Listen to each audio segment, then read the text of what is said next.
Welcome back. During March Madness alone, Americans will gamble an estimated $3 billion, and there are live sports every day. The gamblers wage on NBA playoffs, football, baseball, and for some, addiction is a real and acute problem.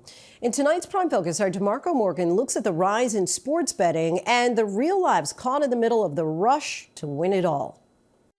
Every year, March Madness draws millions of viewers and billions of dollars of wagers placed on the games.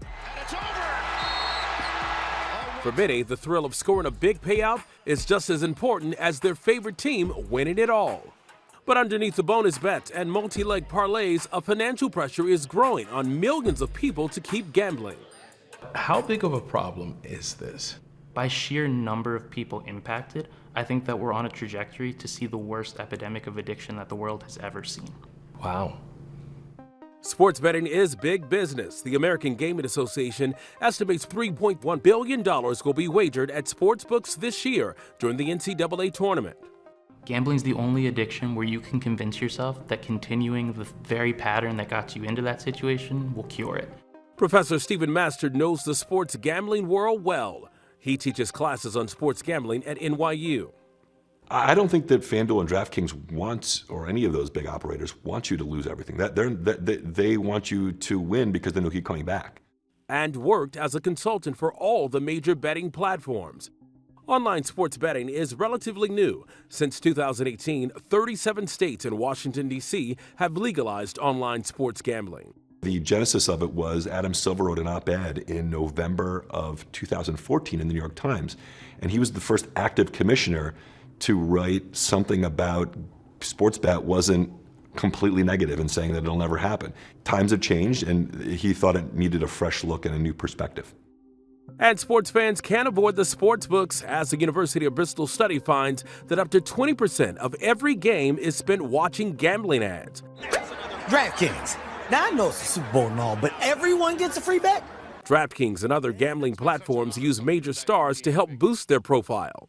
The sales pitches were very aggressive. If they give someone an offer and they lose money on that first bet or the first couple bets, that was okay because the lifetime value of that fan, presumably, they would be a loyal customer, hopefully, and that they would make money.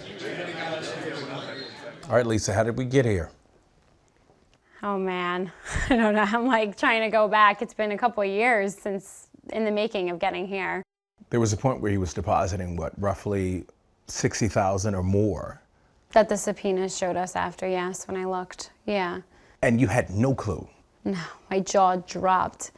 For people like Lisa D'Alessandro, gambling ruined her life and her marriage. You saw the money was no longer there. You said, I gotta go. Yeah, I was scared.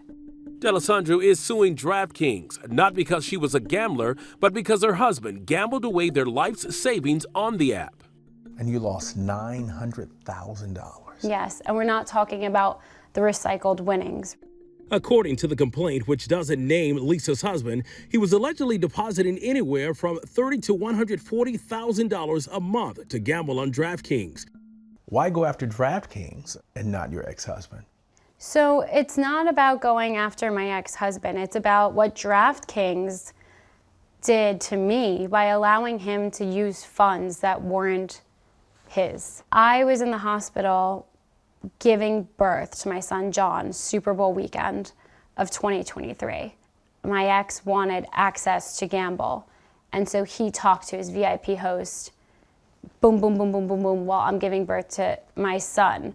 The lawsuit alleges that her husband was encouraged by so-called VIP hosts, DraftKings employees who are assigned to big spenders to keep them gambling, and at one point offering him Apple products, free vacations, and DraftKings branded items. So what makes DraftKings' actions illegal?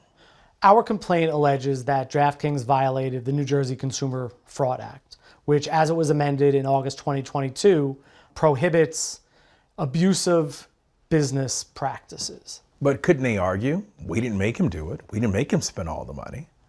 Oh, they can argue it, and they will argue that. My argument is not in this case, and in no case, is it that the gambler is 0% responsible, that he has no responsibility. But the argument by the casinos that they have no responsibility isn't correct either. DraftKings responded to Lisa's lawsuit with a motion to dismiss and alleging that the plaintiffs were not the direct consumer of the app, a quote requirement under the New Jersey Consumer Fraud Act. In a statement to ABC News, DraftKings said in part that in this case, Lisa was not a DraftKings customer, and the company has no legal obligation or involvement in this personal family matter. They continued by saying that they are committed to providing the best possible experience for customers and take that responsibility seriously, while, quote, upholding the highest standards of compliance and responsible gaming in every jurisdiction where we operate. How common is a story like this? Unfortunately, it is extremely common. It has become almost my exclusive practice. Almost all of my cases at this point involve predatory gambling practices. I receive a phone call or an email from an addicted gambler or the family of an addicted gambler almost every day. So what was a normal day for you when you were addicted? Well, I'd wake up and I'd check my phone instantly. It was a shot of adrenaline because I'd placed bets the night before on Chinese basketball, Japanese baseball, Korean baseball, pretty much anything in Asia that was on. And I'd wake up and I'd either find out good or bad news. Either way, my next step was to go and start gambling basically immediately. Rob Minnick used to be addicted to gambling. Now he's trying to help people who realize they might have a problem. He runs a website that directs people to resources and services that can help them stop gambling. So in total, how much money did you lose? So I'm asked that question all the time, and I hope that you forgive me for giving you a roundabout answer. The reason that I never answer directly is because I know there's a young man or woman watching this right now that's in the same boat that I was in 3-4 years ago. And if I give you a number, what they're gonna think if they've lost less than that number, I'm not that bad. He's the addict, I'm not. So I like to kind of say that I've gone into debt 6 times over 6 years to the point that I was working 80-hour weeks for months to pay it off.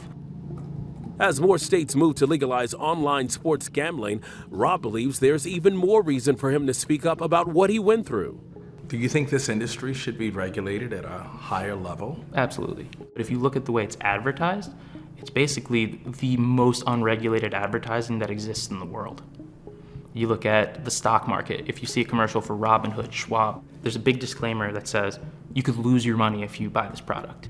You look at a gambling commercial, and it says, hey loser, if you messed up, give us a call. It's a very, very different proposition when you look at it like that.